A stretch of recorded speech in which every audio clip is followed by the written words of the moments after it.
शिवसेना उद्धव ठाकरे यांनी जरांगे पाटील यांच्या मागणीच्या संदर्भात की मराठा समाजाला ओबीसीतून आरक्षण द्यावं आणि मिळावं या संदर्भात घेतलेली भूमिका दुर्दैवी असं मी त्या ठिकाणी मानतो। मागणीच्या बाजूने आहात की विरोधात आहात हे मांडण्याऐवजी त्यांनी असं मांडलेलं आहे की मोदींकडे जा आणि आरक्षण वाढवून घ्या आणि ते आरक्षण वाढवलं की मराठा समाजाला न्याय मिळेल। आम्ही अर्थ असा काढतो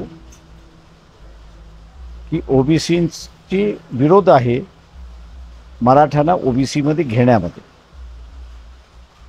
आणि उद्धव ठाकरे हे सुचवतात आहेत की मराठा समाजाला ओबीसीमध्ये समावेश करून त्यांना आरक्षण देण्यात यावं।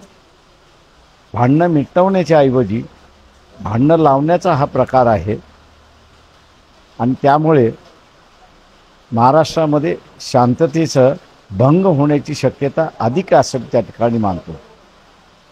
सेनेची भूमिका ही दुर्दैवी हे पुन्हा नमूद करतो।